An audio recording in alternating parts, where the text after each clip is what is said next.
சின்ன சின்ன ஆசை சிறகடிக்கும் ஆசை முத்து முத்து ஆசை முடிந்து வைத்த ஆசை. விகடன் மேடையில் வினாவிட எழுதிய பொழுது ஒரு வினா வந்தது. திரையுலகில் நீங்கள் சந்திக்க விரும்பும் நபர் யார் என்று ஒரு கேள்வி. சின்ன சின்ன ஆசை பாடிய மின்மினி என்று குறிப்பிட்டிருந்தேன்.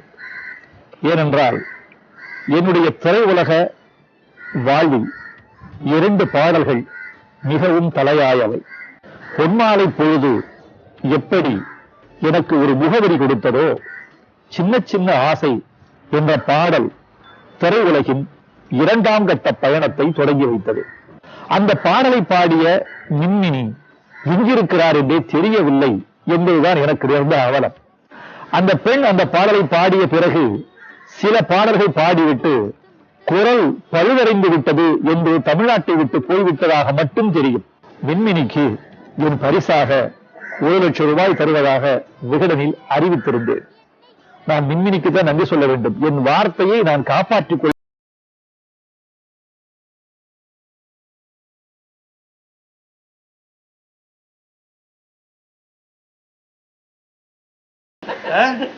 ரொம்ப சந்தோஷமா, சோ ஹாப்பி. இல்ல ரொம்ப ஆச்சரியமா இருந்தது. நிறைய ஃபோன் கால்ஸ் இருந்து. உங்களுக்கு தமிழ் வாசிக்க தெரியுமா?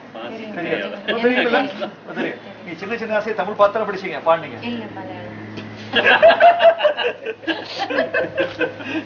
வாழ்த்துக்கள்.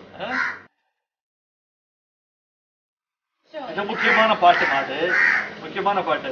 நான் பரபரப்புல பார்க்கவே இல்லை, உங்களை பார்க்கவே இல்லை, பேசவே இல்லை. நீங்க இருந்தாலும் செஞ்சிருப்பேன்.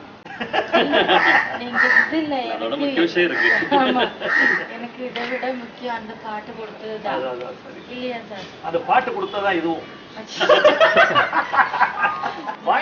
வாய்ஸ் தெரியலாம் போச்சுன்னு சொல்லிட்டேன். அப்புறம் அதுக்கப்புறம் இப்போ நாங்க வந்து மியூசிக் ஸ்கூல் ஆரம்பிச்சிருக்கிறதே அங்க மனநிலை சரியில்லாம நிறைய பேர் இருக்காங்க. ஒரு ஃபாதர் இருக்கு. இது நான் அவங்களுக்காக.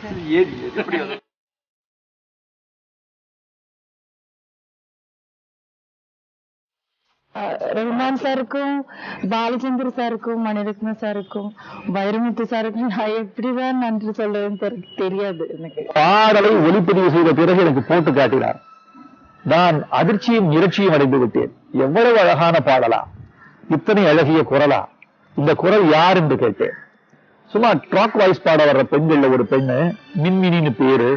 இதை நல்ல குரலை வைத்து, ஒரு புகழ் வாய்ந்த குரலில் வைத்து இந்த பாடலை நான் மறுபதிவு செய்யவிருக்கிறேன் என்று சொன்னார். நான் ஏ.ஆர். ரஹ்மானுக்கு சொன்னேன், இதைவிட சிறந்த குரல் கிடைக்கலாம், இந்த பாட்டுக்கு இதைவிட பொருத்தமான குரல் கிடைக்குமா என்று எனக்கு தெரியவில்லை. அந்த மொழியோடும் இளமையோடும் அந்த கனவோடும் அந்த இன்னசென்ஸ் என்கிற அந்த அப்பாவி தன்மையோடும் இந்த குரல் மிக அழகாக பொருந்தி இருக்கிறது. ரஹ்மான், மாற்றாதீர்கள், இந்த குரலே போதும் எனக்கு, இந்த குரல் தான் வேண்டும் நமக்கு, இதை மாற்றாதீர்கள் என்று அவரிடம் சொன்னேன். அவரும் திரும்ப திரும்ப கேட்டுவிட்டு என் முடிவுக்கே வந்துவிட்டார் போலும், மாற்றவில்லை. இந்த பாட்டு 2வது தேசிய விருது பெற்றுக் கொடுத்தது. வெண்ணிலவு தட்டு முத்தமிடாசை இந்த பூமி சுற்றி வர ஆசை.